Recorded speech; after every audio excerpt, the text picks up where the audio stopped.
Guys, and welcome to Achieve with Carolina Live. I'm Carolina Romaniuk, your child and family sleep specialist. And tonight we're going to be talking about a question that I got in from a fellow mommy. Hold on, let me make this a little lower. Put on some lovely Zen music in the background. So the question was, I wrote this down. My 10-month-old used to sleep like a dream, but now he wakes up constantly and screams for me to come in. What can I do? Hey Larissa, thanks for joining. So that is the question that we're going to be answering tonight. And also we're starting, I can't believe that it's August already, guys. It's unbelievable. I mean, like, where did summer go? Why did summer pass by so quickly? What's going on? And with August means that back to school is coming up, so you're going to start to see lots of commercials and advertising. Hey Angelica, for back to school, if you have a toddler that is going to kindergarten, pre-K, first grade, and you kind of want to start getting them on track for sleeping a little bit earlier for bedtime right before they're about to start to go to school. Hey Luba, so this month what I'm going to be doing, hey Patricia, is talking about preschool sleep series, and I'm going to start that off by next week, and I'm going to be doing a couple of videos just for the month of August in how to prep you guys in getting your toddler back into the proper sleep to get into school. Thanks Luba. So the series is going to be broken down into this. Before we get into the topic of tonight, it's going to be potty training. Whoa, the big potty training. Early bedtimes is going to be another part of the preschool sleep series. Then we're going to talk about extracurricular activities versus sleep. What is more important? Hey Renata, and then we're going to finish it off with how to get back on track from summer sleep slack. Okay, so everyone that's joining on right now, what we're talking about is a question that I got from a mom, but what I'm saying at this point is that since we're in August and back to school is coming up, and if you have a little one that's going into, let's say, daycare or into actual school, you want to start prepping them as early as possible to get their body back from sleeping a lot or sleeping in during the summer to getting them on track for the popular schedule that is coming up. Okay, so since we're getting a couple more people signing on, if this is a topic that you know is dear to your friends or anyone else that you know that needs help with this that we're going to be talking about tonight, make sure to share it right below. You could just click that share button and it can post on your page, and then whoever you know needs this assistance, have them sign on and join us. Hey Jane, or you could just put their name here and it'll highlight them. So while we're waiting for a little, like a few more minutes, I have some lovely Zen music in the background. I hope you guys like it. It's so nice. Thanks for liking this. I wanted to share something really special with you. So my friend, you guys probably know her very well, Yana Shapiro. Me and her are going to be doing an awesome event coming up soon, and she gave me this idea of gratitude journaling. And I know I kind of briefly mentioned about that way back, like during midwinter, about writing what you're grateful for, and then I started a couple of the videos on what are you grateful for and name one thing. Angelica is saying, how can I tag someone here? You just highlight their name, just put in their name and it should highlight them automatically, or you could send them a private message, whichever one you want. And if you share right now the video, people are going to see it on your page, is going to highlight them too. So that's one way that you can do it. Now to get back to this, I really want to share this with you because this has really changed me for the better, and I really want this to kind of help you guys too. This is specifically Thanks, Patricia. This is specifically for you guys as moms, and if any dads are watching together, this is really important. I actually have me and my husband do this every morning when we wake up. It's the first thing we do before we even pick up our phones, before we even have breakfast or anything. It's literally the first thing we do once our eyes open, and the last thing we do once we go to sleep. So here, it's a journal, but it's not any journal. It's the paperback version. It's called 5-Minute Journal, and Yana mentioned this to me. I can't express to you enough how it's only been, I think, like 2 weeks that I've been doing this, and how my brain has completely transformed in how I'm thinking for the morning and for night. So really what it breaks down to, it's broken up, one page is it's broken up into morning and at night. So the morning, when you wake up, first thing is you write down 3 things that today I am thankful for. I know you guys can't see it, but maybe do it that way. Okay, so today I am thankful for, and then the second line says, what would make today amazing? And then the third line is affirmations or manifestations. What do you repeat to yourself constantly that is going to kind of become your new story? So I have affirmations that I do with my kids, and I have I have several specifically for myself. So, and my husband has his own. So when I wake up in the morning, I write those 3 things down. And then at night, you do 2 amazingly wonderful things that happened today. And also, how could I have made today better for myself and or for others? So I've noticed that when I don't write in here, my whole day from the morning is shot. I actually didn't write in this for the last 2 days, and I feel horrific. Like, I feel as though something's missing and I don't feel grounded. So I really want you guys to, start thinking about journaling for yourself. There's a lot that's going on through your heads when you become parents, especially when you're sleep deprived, and really getting down to the root and being grateful and being humble for what is currently happening in your life is really important. It's something that we don't really take the time to do. You know, like how they say, stop and smell the roses. Most of us don't do that. We just pass them by. And, having just 5 minutes a day, even less than that, and that's why I like it, because it's a 5-minute journal, and you can get it on Amazon. They have a hardcover. This is a soft cover, and it literally takes like 5 minutes out of your day. I don't mean by sitting there journaling and just doodling and doing all this other stuff. It's literally just boom, boom, boom, get it out, and your brain starts to reprogram itself into only positive thoughts all the time. So when you wake up, you're only thinking happy thoughts, and that's how you start your day. Isn't that great to start your day off of saying what you're thankful for, what you want to accomplish during that day, as opposed to reaching for your phone and just, I don't know, going on Facebook and getting pissed off at the first message that you get. So I think this is something really cool that you guys can look into, and it really has made a huge impact on me, and I think it's helping my hubby too.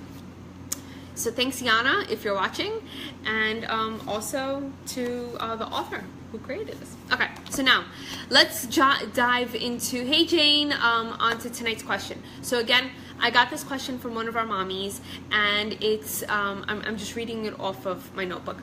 So it's, my 10-month-old used to sleep like a dream, but now he wakes up constantly and screams for me to come in.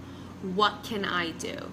Okay, so, this happens just because you have, trained your child, and actually I don't like how that sounds. It sounds kind of like you're training a dog. So let's say you've taught your child how to sleep beautifully and sleep independently, and things happen, shit happens, and they might get sick, or you go on vacation and a couple of days pass, and then they start to create a new habit.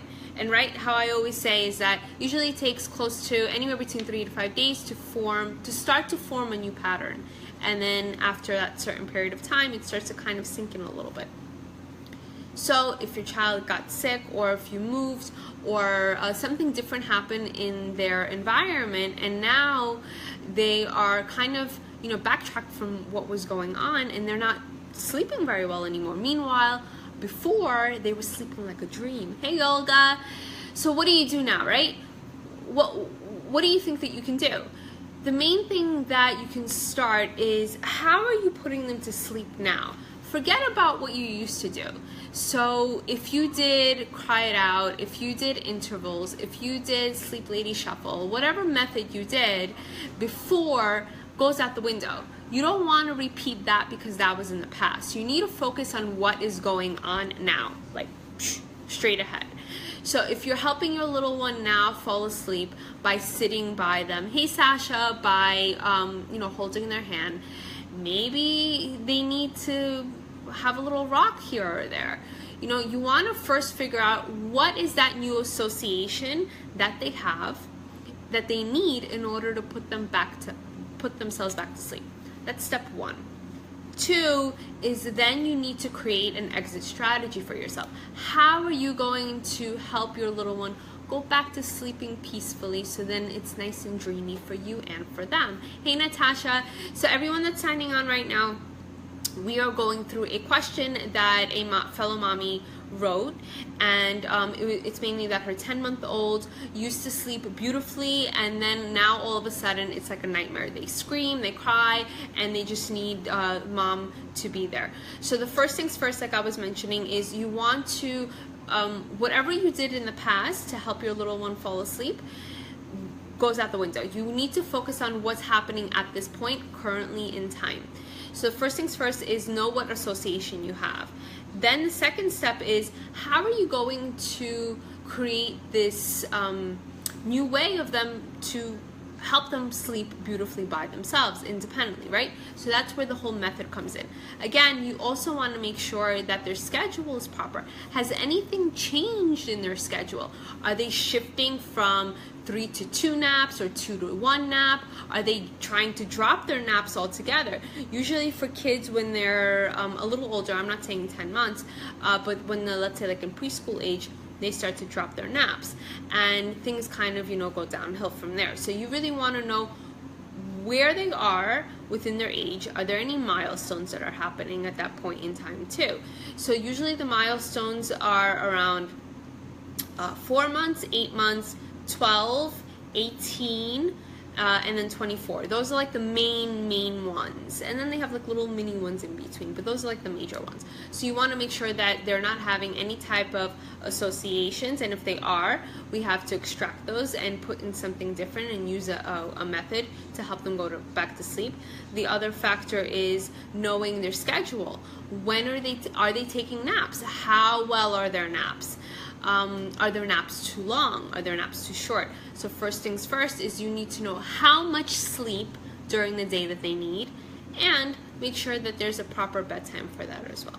That's another factor that you want to look into. So now we got all that into it, right? Okay. Last part is the method. And again, it's like 10% of what we even focus on. But nighttime, as I always say, is a reflection of daytime sleep. So if nighttime is poor, it means that something kind of also is triggering during the daytime as well. So daytime most likely sucks. And you want to make sure that naps are really nice, cohesive, and they're solid and long. And that's one big thing that you want to focus on. And now for the nighttime, for the method, if your little one now is starting to kind of regress within sleep, you want to, again, I'm going to stress this, make sure that how you're putting them to sleep right now, you're going to break it up into stages. So, for example, if you're rocking them or if you have to sit by them, you're going to break that up into a stage. So if you need to rock them, then you'll have to put a plan together in how you're going to eliminate that rocking. And then once you're done with the rocking portion of it, then you can include another method. So that's where I kind of marry like a couple of methods into place. So for an example, let's say you need to rock them, right? So one thing that you would do is there's a method, it's called like the pick up put down. by this age, like 10 months, I've done it before with these kids and it works really, really nicely with 10-month-olds. So what I would do is I would hold the baby, and how they're being put to bed is, for example, if they're being rocked, instead of rocking them, I would just hold them and I will pat their tushy. So you want to move from rocking to just lessening the amount of movement that you're having. So you'll go from just patting the tushy to just holding them, and then eventually you're just going to put them straight into the crib. There's a process that kind of goes into that, but that's kind of where you would want to go, right? So then after you're done with the rocking, what's the next step? The next step would most likely be that you would still have to be by the crib. So then what you would do is you would put in another method into that, and then kind of extract yourself from you not needing to be there anymore. So really, ideally, what happens is with kids, when they used to have beautiful sleep foundation and now all of a sudden something kind of happened and they're not sleeping that great anymore, you know, you kind of feel as though like something went wrong and you don't know how to fix it because you had it so good and now it just sucks. So what you would really want to do is figure out what is currently happening. You know, you can't really know why it has changed because things can shift, but as long as you know the milestones, if there are any that are happening around that time frame. So like for 10-month-olds, for this mommy, there aren't really any significant ones at this point. So the main thing that would really be a difference is I would want her to check into how are the naps going, and is bedtime too late, and then how is she putting her little one to sleep right now, and then create a plan in how she can use an exit strategy from there. So I hope that made sense. Hey Alana, do any of you guys have any questions regarding this? Do you have any specific topics that you want me to talk about for our next live call? Let me know in the comments below. And we have like a couple more minutes. So I know that we're kind of, Facebook is a little bit slow on this. Okay, Angelica has a question. Hold on, let me open this up. Off topic, just wondering, what if a preschool does not do nap time? If a toddler always naps every day and then starts a school that does not have nap time, what do you do? An option is to choose a school that does encourage a 2-hour sleep window, which we are, but just trying to see the consequences of picking a school without naps. Okay, so preschool and sleeping, they, in New York, it's hard because the protocol that I know of is that they don't give naps at all. It's rare unless I think you're looking into them like a private school, and if they do give something, it's usually like quiet time, and they might have the lights on, lights off. I don't really know. It depends on the school. But if they don't provide anything, then it's usually what they do provide is quiet time, or they don't force a nap. And in preschools, like public schools, they don't have cots, they don't have beds, so that's why they don't really offer anything. And they would give you quiet time, they would give you a little quiet time when they should be having their proper nap time, so to speak. Now, if you are choosing a school that doesn't have nap time, instead they have quiet time, you would really need to do an early bedtime then. And what that means is that bedtime can be an hour to 2 hours earlier from what they usually go to sleep, because what you're trying to do is replenish the sleep that they have lost during the day and you know, add it back. So it can be anywhere between 1 to 2 hours depending on how exhausted they are from when they usually go to sleep. So hey Karen, I would want you to look into that. And eventually, I don't know how old your little one is, Angelica, but you know, if they're anywhere between 4 and 5 years old, sometimes they start to shift out of naps, and then they'll kind of gradually go away from that. So main thing that I would do is I would just make an earlier bedtime to kind of compensate for it. Of course, you really want to encourage naps and find a school that does provide them, but if you can't, then what you would do is an earlier bedtime, and then on weekends you can then incorporate a nap and see how that works. Sometimes he'll take it, sometimes they won't during the weekend, but you kind of want to have it balanced out that way. Hey Yella! Okay, so Angelica, you're saying yes, you're looking at private schools. One does actual naps and one does not. I'm thinking we will choose the one with naps. Just was wondering, by the way, he will be 3 when starting. Okay. Hey Amy. Yeah, Angelica, you then want to go with a school that does naps. The one that doesn't do naps, I feel bad for the parents. And I feel really bad for the kids, because kids at 3 years old should still be taking naps 100%. There are no ifs, ands, or buts about it. Around 4 or 5 years old, some kids start to transition out of them, but I still enforce it. And my 7-year-old still takes a nap, like on the weekends. Of course, he can't do it during the week because he's in school, but on the weekends, he can still take a nice nap. So, any other questions, guys? Let me know in the comments. Make sure, guys, if you like this video, like it. You can also share it. There's only so much I can do to kind of spread, these live videos, but we're going to start doing them every Wednesday at 10. And if you do have specific topics that I haven't mentioned or haven't spoken about, you can always private message me, or you could email me at itsme@achievewithcarolina.com, and I would love to include that topic, just like I did today with one of our fellow mommies. Hey Ilona, thanks for joining. Hi Alina.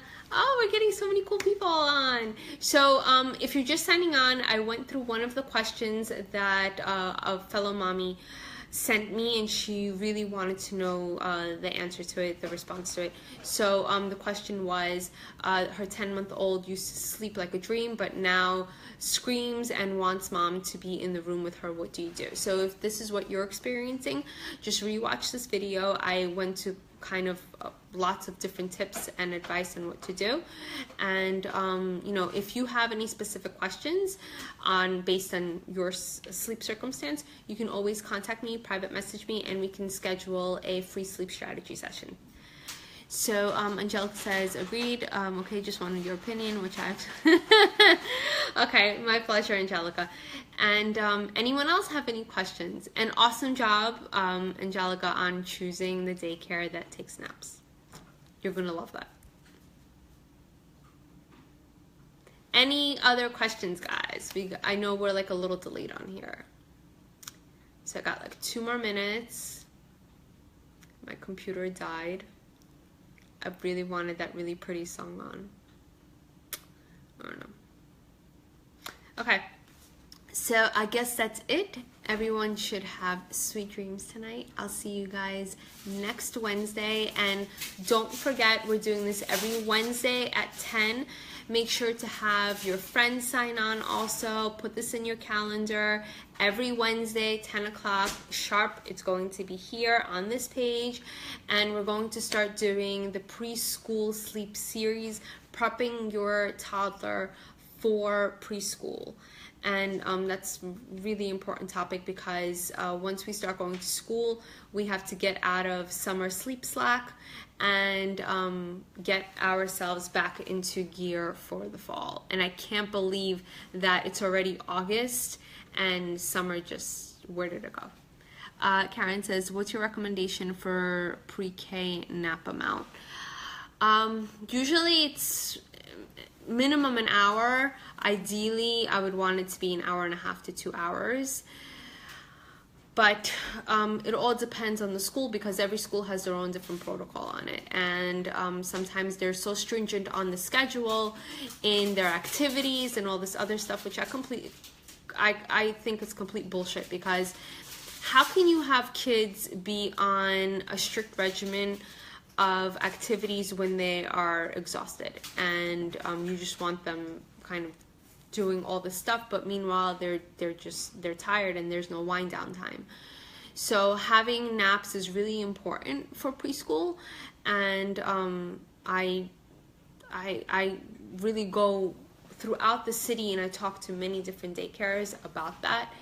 Unfortunately, there's only so much I can do, and they kind of leave it up to the parents and, you know, the board and stuff like that. So if you're picking any type of daycare, nursery school, or preschool, make sure that you ask them. One of the main questions is not just the program that they use, but also what do they consider, what do they do when it's nap time? What do they do when it's time for your child to rest? Because that really is just as important, if not more important, than the activities that they do with the children.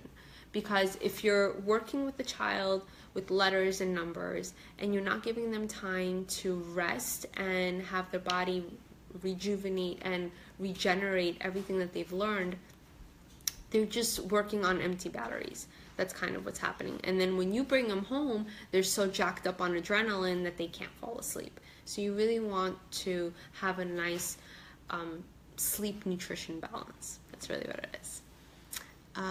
Karen said they told us about an hour. Okay, yeah, they usually say that because a lot of kids, when they go to daycare or preschool, they kind of, it depends on the school also, because they don't have the proper sleep environment put in place. You have no idea how many schools I've been to that have no blackout curtains. They keep the lights on in the room. It's horrendous. And just kind of, you know, they put sleep on the back end, which sucks.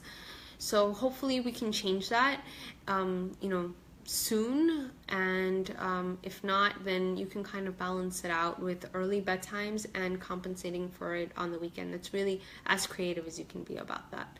Hey Mila. Hey Liana, Camila. Oh, we're getting so many people on when I'm about to sign off. Diana, you said, hey, same issue, but I realized she was taking late nap around 4 or 5 p.m. so I stopped that and she fell asleep. Yeah, so Diana, I know you signed on a little bit late, so that was one of the things that I wanted you to look into, is knowing about the naps. Naps are super duper important, and knowing how much sleep your child needs for naps. You don't want them to compensate for loss of sleep at night and making sure that they're, you know, getting their night's sleep during the day. You need to rebalance it. So if your child is sleeping too much during the day, you would need to cap it off and then keep it balanced that way to do that. But awesome job that you figured that out. Okay, so that's it for this evening. Sweet dreams, everyone. Love you. And I'll see you guys next Wednesday. Oh, no worries, Diana. It's okay. You could rewatch this. Okay. Time for me to go to bed. Bye, guys. Sweet dreams. See you next week.